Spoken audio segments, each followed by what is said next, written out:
We're going to be in the book of 2 Samuel chapter 13 today. 2 Samuel chapter number 13, if you want to start turning over to that in your Bibles. Before we really get into the message today, though, I want to give out a short disclaimer prior to getting into it. The message presented today is not necessarily appropriate for those who are younger. It's not a PG or a G-rated sermon, so to speak. So if you may desire to pause and read 2 Samuel 13 prior to deciding whether or not you would like your little ones to hear the message today. So just go ahead and give that a consideration if you have some younger ones at home. But we're going to go ahead and keep going on from this point. So this past week we began exploring the idols of pleasure. Those of you who've been listening in know that we've been going through a series on idolatry. And basically the fight for our heart, the fight between God and these idols that we sometimes have. And as we've been discussing the idols of pleasure that are most prominent in today's American culture, out of all of them we decided to begin with food. We're only going to go through 3 of these. But we decided to start with food because, to be honest, food's one of the least offensive ones that we can start with. It's a good starter idol to begin with. I mean, everybody has something to say about food, whether they're eating too much, not eating enough, but at least it's on everybody's radar to begin with. And so as we open to 2 Samuel 13, we'll find ourselves in something that is entirely more private and personal than the food that we eat. So when I was in 8th grade, a new product came out in America that revolutionized the way a guy's locker room smelled. It wasn't new to the world. In fact, it had come out early in the 1990s or late 1980s, but it was new to America, and it was very effective at covering up the majority of the body odor that inevitably oozed from under the locker room door. Yes, I'm talking about Axe body spray. Even at the mention of it, I can hear a collective groan as we all imagine that one 12-year-old kid in everybody's youth group who believes that the only way he will smell decent is to use the entirety of the can every morning. Now, as the product was released in 2002 here in America, it was accompanied by a commercial, and I don't really want to go into a lot of detail, but the basis of it is this, is that thousands of immodestly dressed women are running through forests and over mountains, and they're crossing oceans and fighting each other to get at one single guy who's on a beach using Axe body spray. And it ends by showing a can of Axe spray to the left, and these words appear on the right, just 4 words. It says, spray more, get more. Now, while this is an extremely misogynistic commercial, and it's offensive in what it portrays, what makes things worse is that it's not the only brand, or even one of a few brands, that utilize sex as a mean to sell their products. Clothing lines such as Abercrombie & Fitch, American Eagle, and Dolce & Gabbana use this method. Food brands even, such as Doritos, Perrier Water, and Carl's Jr.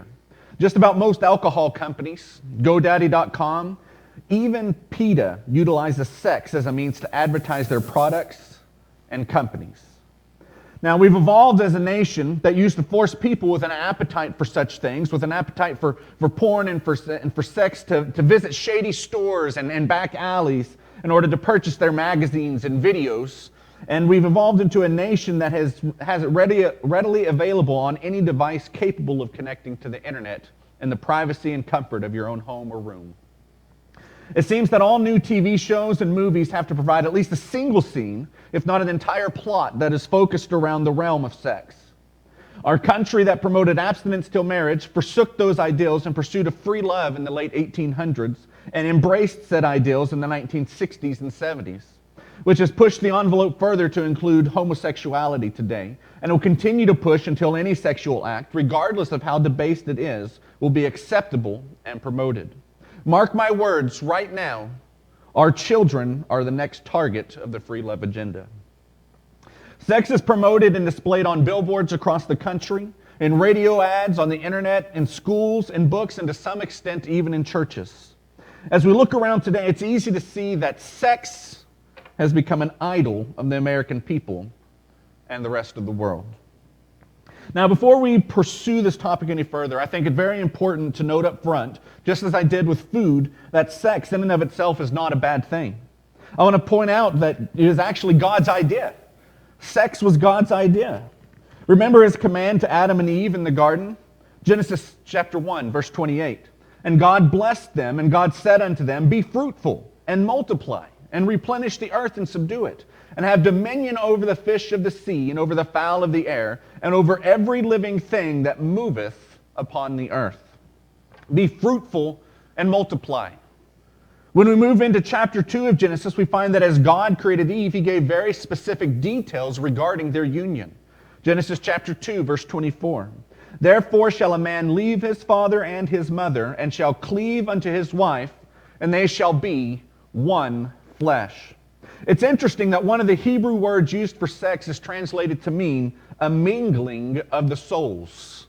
A mingling of the souls, putting two souls and pushing them together, one flesh. What an apt thought concerning this gift to us. As we saw with food, God could have made sex into something that was simply mechanical and unpleasurable. But God instead designed it to be an intimate and joyful experience. It doesn't merely accomplish a purpose, but it also brings joy and pleasure. This is a gift given to us by God to enjoy with our spouse in the confines of marriage. It is a gift that we can and should partake in. But, excuse me, but it ultimately should lead us back to the worship of God as well. Now imagine for a moment that you're a parent out shopping for a present to give your kid. You've heard them talking about the latest gaming console and happen to see it at the store. Knowing this is going to make them happy, you decide to purchase it and don't mind the large bill that is due upon checkout. When the time comes, you present the gift to your child, and a huge smile lights up their face. With a shout of joy, a lot of thank yous, and some rushing around, your child takes that gaming console to their room and begins to play. Looking at their excitement and joy, you realize that even though the gift was very expensive, even though it was almost sacrificial, it was worth every penny you paid for it. A little bit later, you go in to see them playing said video game, and interested, you want to kind of engage with them. You ask them a question about their new video game. You say, hey, what's going on? What does that do? And they don't even look up from their game. They just kind of see you out of the corner of their eye, and they say, not right now. I can't talk. You have to wait. And so you wait for a little bit, but it doesn't take very long till you realize that they've even forgotten you're in the room. Later, you ask them to do a few chores. You get about the same response. You get ready to go out, and you're going to go on a walk, and you're going to go spend some time together as a family, and you invite them to come, and they beg off because they're still involved in their video game. A few days later, your child comes to you and expresses a desire to get a few additions or a few add-ons, a few extensions for their video game, because all of their friends have them, and because their friends have them, their friend stuff is a whole lot better than what they currently have. And when you explain that you really can't afford to get that for them right now, they slump down and throw a fit. They get upset. You begin to realize that not only do you not see your child as often because of the console, but they don't seem as happy as a result of it either. All of this comes about because the gift became greater than the giver. And as we spoke of this with food, this is exactly the place we find ourselves in today with the idol of sex. With this in mind, let's go ahead and head into our text for today. I'm hoping you're in 2 Samuel chapter number 13. We're going to start reading in verse number 1. And it came to pass after this that Absalom, the son of David, had a fair sister whose name was Tamar. And Amnon, the son of David, loved her. And Amnon was so vexed that he fell sick for his sister Tamar, for she was a virgin. And Amnon thought it hard for him to do anything to her.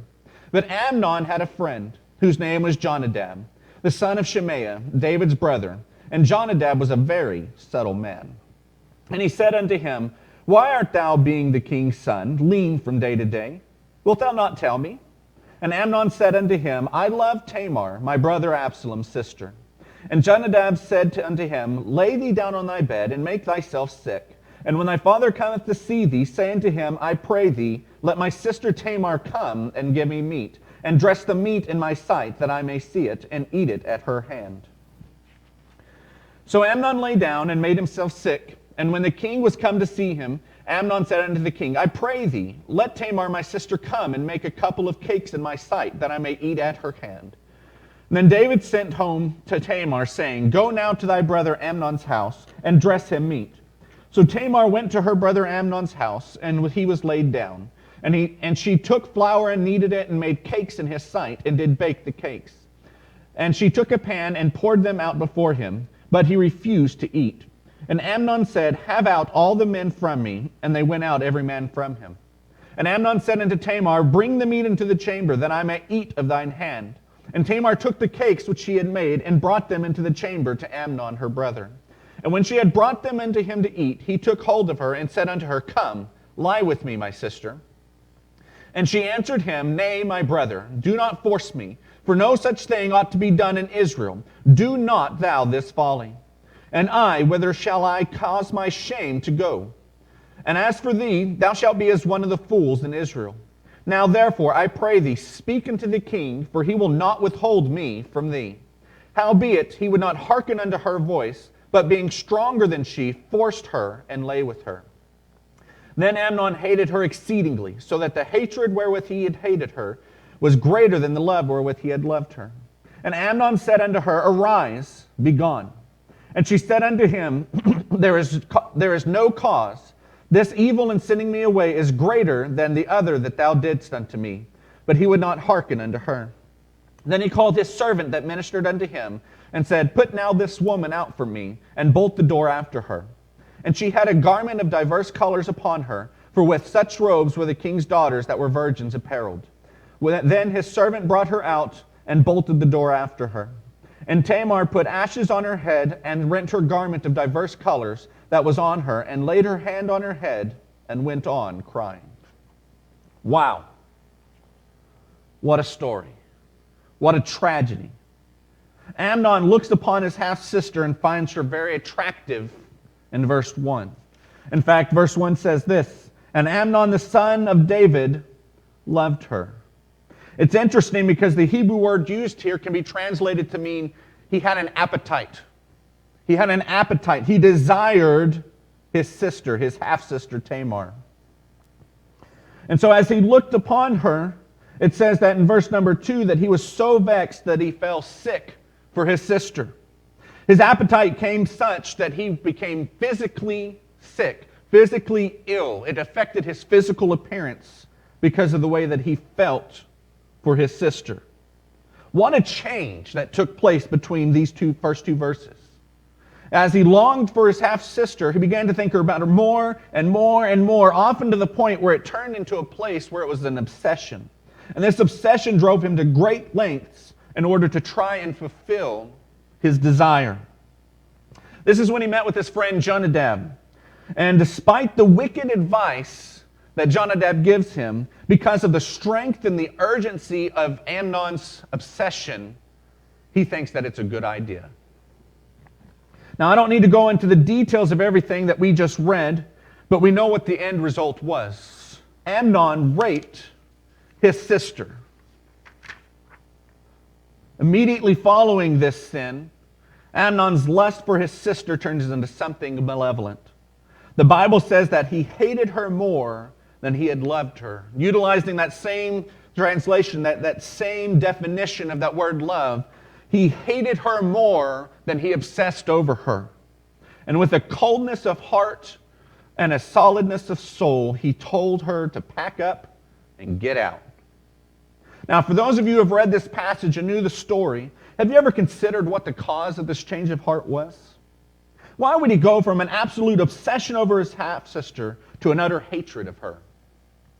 My conjecture is this, that the thought and constant obsession of the act brought with it a certain expectation. He expected it to be a certain way. He expected to feel a certain way. He had a thought that this is how it would be. Everything would be great. It would fulfill him. It would complete him. And when those expectations were not met, when he did not receive the satisfaction that he believed he would, rather than blaming it upon his high expectations, rather than seeing that it was a result of his obsession, he blames it on Tamar. Now, Pastor, this is truly a despicable act. It's a tragic story. But surely you're not insinuating that any of us that are listening to this are rapists. You don't believe that that's what we're going through. That's not what we're talking about today, is it? And no, I don't think that at all. But let us think back through this story with some thought of application towards the topic of today's consideration. In verse 1, we find that Amnon had some thoughts towards his half-sister Tamar. He thought her attractive. Now let me ask you, do you think that Amnon, in verse number 1, when he first looked upon his sister and found her attractive, thought and within his heart and believed within himself that I'm going to rape that girl. I'm going to make her lay with me whether she likes it or not. I'm going to be in control of this, and that's what I'm going to do. I want that right now. I don't believe that. I don't think that the thought that where he would end up was rooted in that initial mindset, was rooted in that initial look, in that initial thought. I very much doubt that to be the case. I mean, you and I look upon beautiful people every day and can find people attractive without ever giving thought to being with them sexually, not to mention raping those individuals. There's a change in verse 2, though. We find that he has turned those thoughts into an obsession, an addiction even. His thoughts have moved from thoughts into a place of idolatry. He began to think about his half-sister in ways that he ought not to, in pursuit of what was not rightfully his.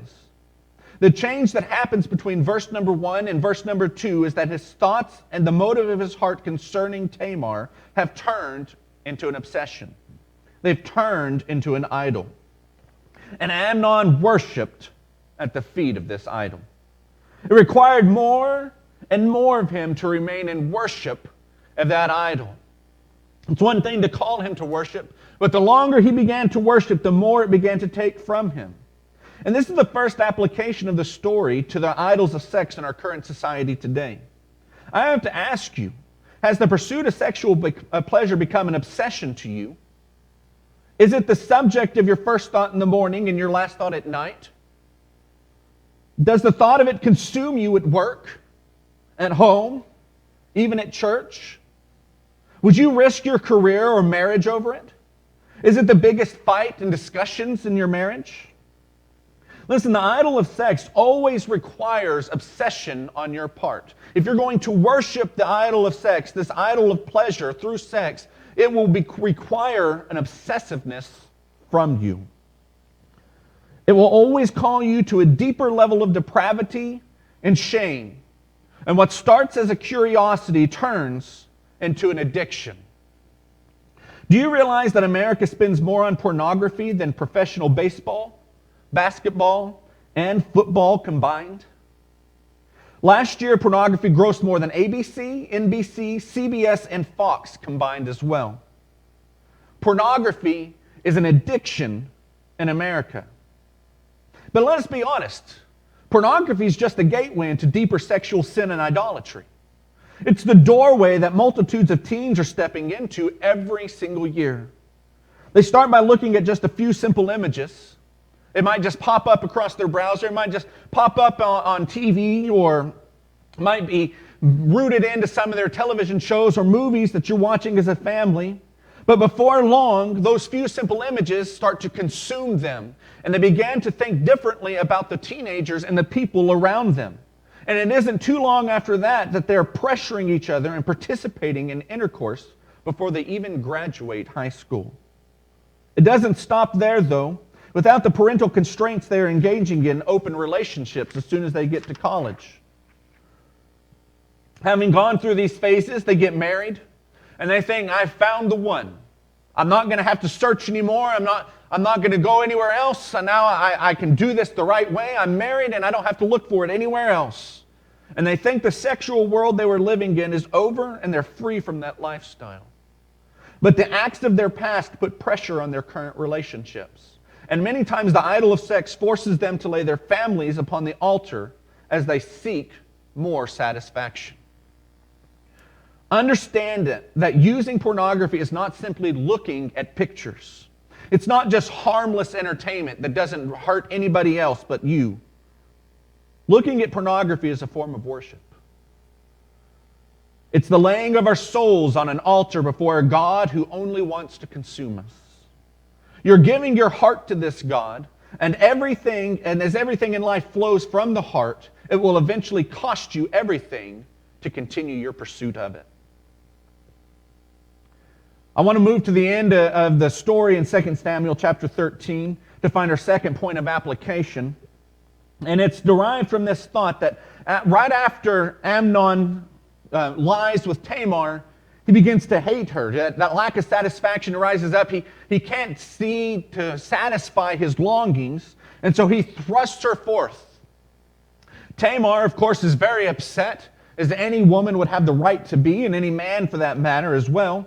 But she leaves and goes to her brother Absalom.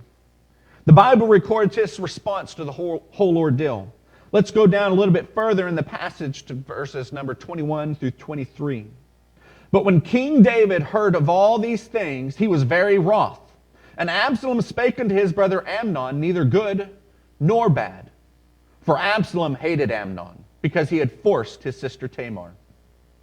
And it came to pass after 2 full years that Absalom had sheep shearers in Baalhazor, which is beside Ephraim. And Absalom invited all of the king's sons.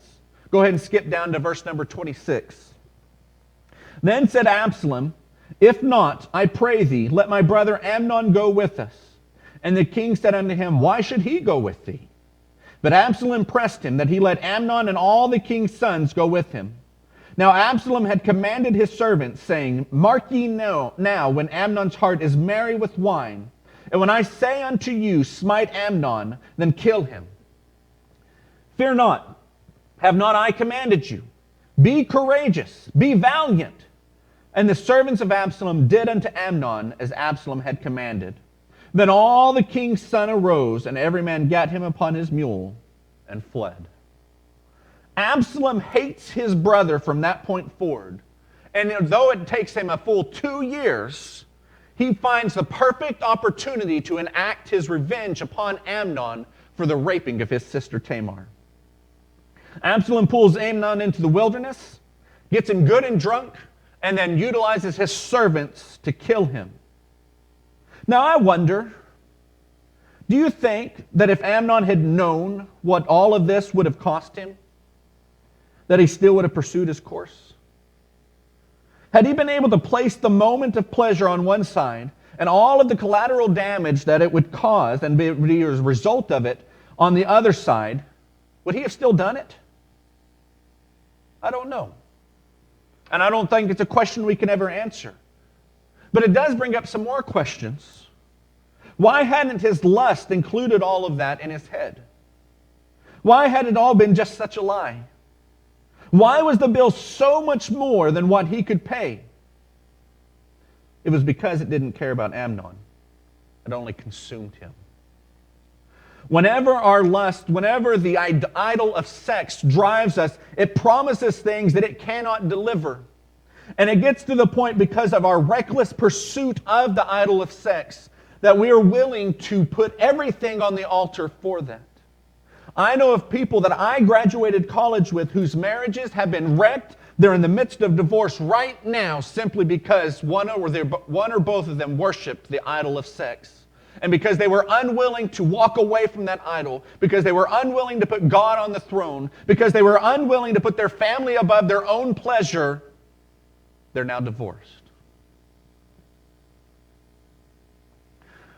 When we worship at the feet of the idol of sex, it will never tell us what it will cost us. It'll only promise us vain and empty things. There's a story of a guy who allowed his kids to finally get a pet after years of begging. He allowed the pet under 3 conditions. He said this: the pet can't bark, meow, or make any noise at all. The pet can't shed any fur or hair of any kind.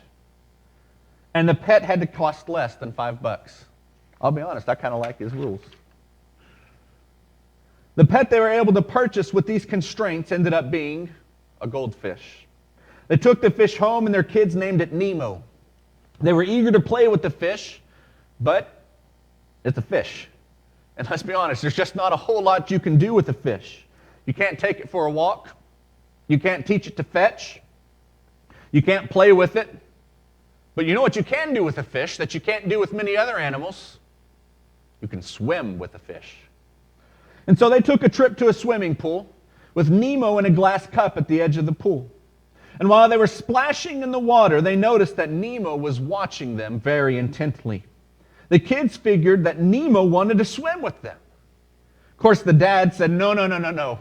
There's chemicals in the pool. He had to explain that Nemo couldn't swim in the pool because he required a different kind of water, that the water wouldn't be good for him. And so they go along, they're kind of, dissatisfied, but they decide that's okay. They'd rather keep Nemo alive. And they go about their business. And it's not too much longer that the dad looks over to that little glass cup that was seated by the edge of the pool, and he notices that that cup is empty. Well, true to his name, Nemo had decided to jump out of the cup and into the pool. Now, I don't know if you've ever tried to catch a goldfish or any fish with your hands in any large body of water, not to mention the deep end of a pool. It's rather difficult. And so the dad, he's running all over the place. He's swimming. He's trying to catch this fish, and he just can't seem to catch Nemo. They decide they're going to have to wait the fish out. And for several hours, Nemo's swimming through the pool, but at an increasingly slower rate. And eventually, Nemo swam to the surface, upside down. Now, most of us can probably relate to Nemo. I mean, imagine how restrictive that glass cup must have felt in comparison to the freedom of the pool. When he jumped from the cup and into the pool, the pleasure Nemo must have felt, the freedom he must have enjoyed. But what had looked like a pleasure was actually a poison. It turns out that glass cup was a thing of love put in place to keep Nemo safe. That restriction was actually a safety placed in Nemo's life to keep him from committing to something that would kill him. This is how the idols of pleasure work. This is how the idol of sex works. It presents some images to us that seem so attractive. We begin to look at that glass cup, at these rules and these restrictions that have been placed in our life and think, man, how restrictive. Why would God do that to us? There's so much more for us to enjoy. I mean, it's just one man and one woman for one life. That just doesn't seem fair. There's so many people and experiences in this world we could have. All we got to do is jump outside the cup. I'll leave you with these two verses to contemplate as we come close to closing this morning. These two verses and a thought, and we'll be done. Proverbs chapter 14, verse number 12. There is a way which seemeth right unto a man, but the end thereof are the ways of death. Also, Proverbs chapter 16, verse 25. There is a way that seemeth right unto a man, but the end thereof are the ways of death. No, I didn't mistakenly read the same verse twice. The same verse is written twice in the book of Proverbs. Obviously, Solomon knew we needed to hear it. There are a lot of times when we will look out and these will seem right, and it'll seem enjoyable, it'll seem fun, it'll seem pleasurable, but at the end of it, at the end of the road, there is a cost that will be affected by it, that when it's enacted upon us, most of the time it means death. Whether that is death of our purity, whether that is the death of our physical beings, whether that is the death of a marriage, the death of a relationship, the death of our integrity. The Bible says that sin is fun, pleasurable, but for a little season. And the end of it will cost us. I told you last week, I said that the way that we get rid of these idols is not to simply to remove them, but we have to replace them. We have to remember that not only is Jesus our portion, and so we don't have to fill up on food, but Jesus is also our satisfaction.